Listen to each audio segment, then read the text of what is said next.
Hi, I'm Matt. And I'm Jen, and we're Team Frida, powered by LPT Realty. Today, we're here in beautiful Lake Eola, and we're going to do a pros and cons on the metropolitan Orlando area for those of you who are looking to relocate. And of course, I'll be doing the con side of these things because I'm a little bit more negative than Jen is, but yeah, this is a place that we love and know. We work, play, and live here for 20 plus years. So we're excited to share it with you guys.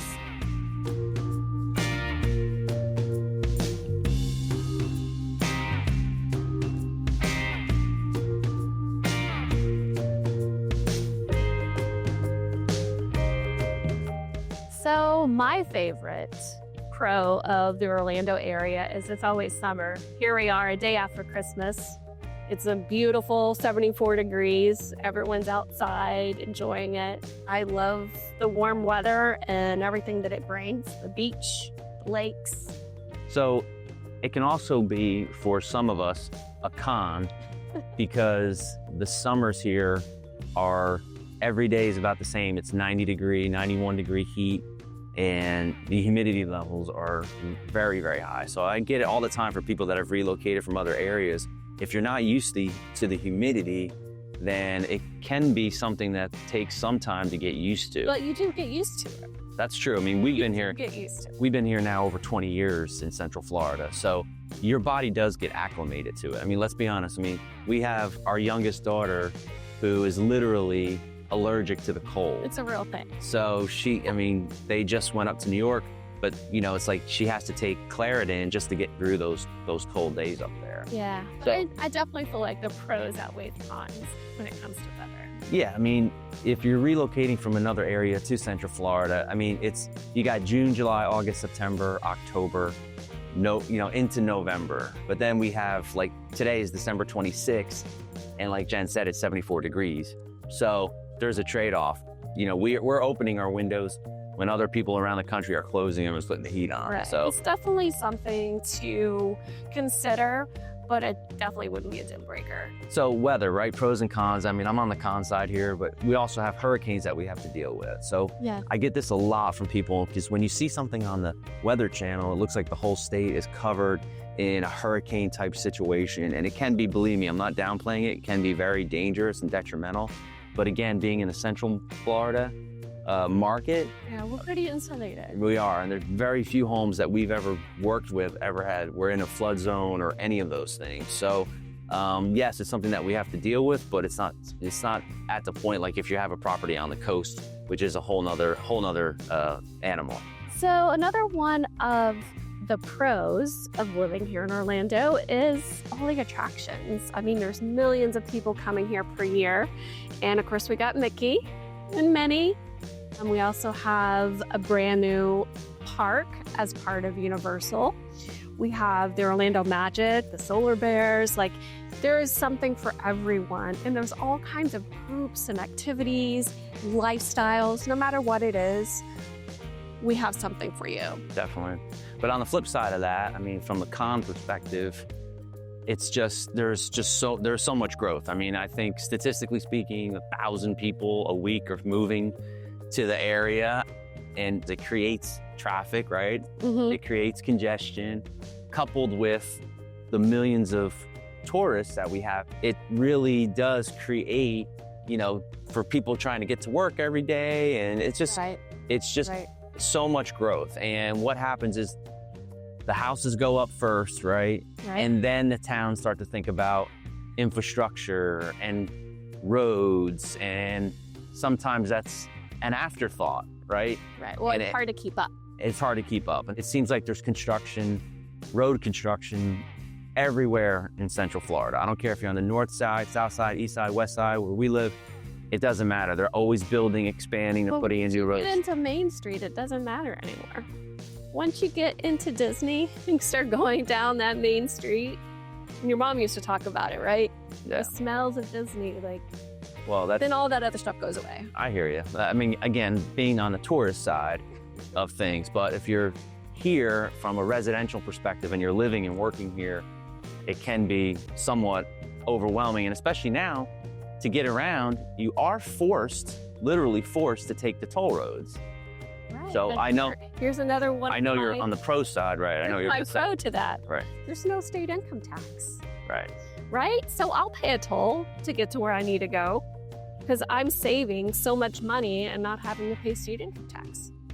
Well, again, that's where we differ. So that's your pro and my con, you know, being that if I have just literally coming downtown today, what did I do? I had to take 429 to Maitland Boulevard to the expressway so we could get down here and not have to deal with any kind of traffic. Or if you're coming from a more rural area and they're not used to tolls, Yeah. like it's a shock. Let's flip that, seriously. There's also a lot of people coming from like the Northeast who have crazy amounts of state income tax. I And when you can cut that out of your budget, I mean, state income more tax. tolls. Yes. So another pro of living here in the Orlando area is all this beautiful nature that we have to enjoy. It's a subtropical setting, right? Right. There's kayaking down the river, there's boating in the lakes. We're only an hour to the East Coast, a little bit further to the West Coast, but still you can go for a day trip. And then there's all kinds of outdoor activities. There's bocce ball, there's pickleball, tennis courts everywhere. And there's even clubs.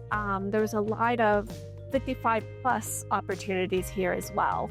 And they're booming. They're everywhere, you know, golf courses and dance clubs and like anything you can imagine, they have it. It's limitless.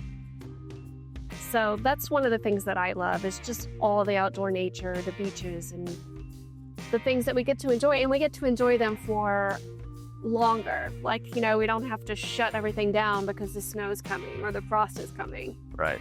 So, I mean, it's true, but I mean, again, on the flip side of all that, the bugs are out of control. I mean, at least up north, they seem to die off in the winters, but nothing dies here because it's warm all the time. So everything else, forget about the reptiles. I mean, I don't go close to alligators or snakes. I mean, I see that and I'm gone. So, I mean, if you are an outdoorsy type of individual, there is a ton of opportunity, a ton of things to do, so. little duckies. I mean, how cute is that? Right on cue. We didn't plan this, but this is nature at its best here in Florida. Yeah. So, with that being said, there's always two sides to every coin. You know what a perfect example is? The love bugs.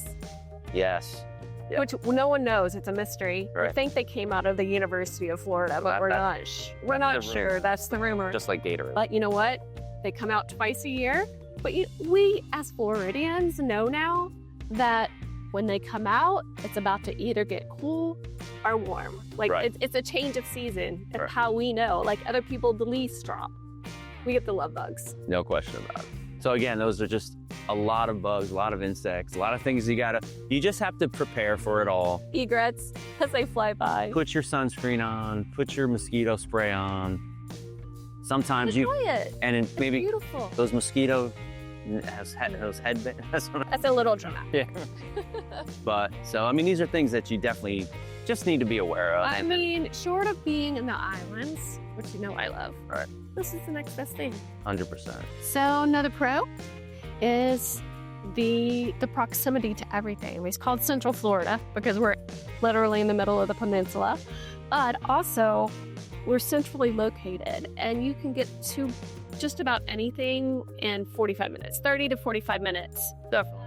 Whether we're driving down to Disney or getting to the beach, all the outlying areas, all the little subdivisions that have new constructions coming.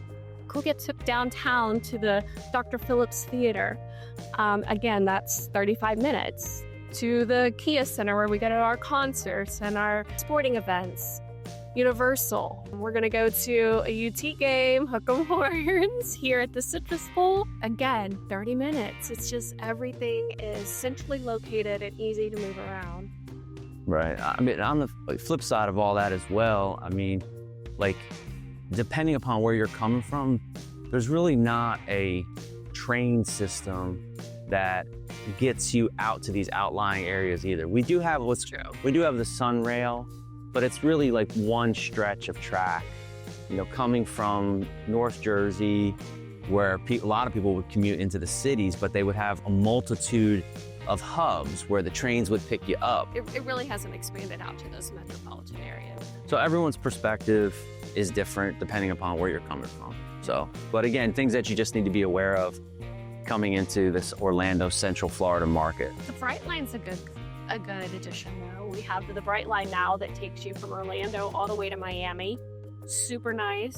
It's beautiful. I mean, we've ridden it. It's a nice train. It's a nice setup. Yep. Not really a commuter type situation. It's not. It's a fun, easy way to get down to Miami. And if you're like into cruising, we have so many customers that literally move here because they want access to Port Canaveral. So thanks for joining us today on our pros and cons of the Orlando area. Hope you found it useful. And please don't forget to like, subscribe, and hit that notification button. If you have any questions, please reach out. You can definitely contact us directly at 407-383-4021. And if you're thinking about moving to Orlando, here's your team. We got you covered.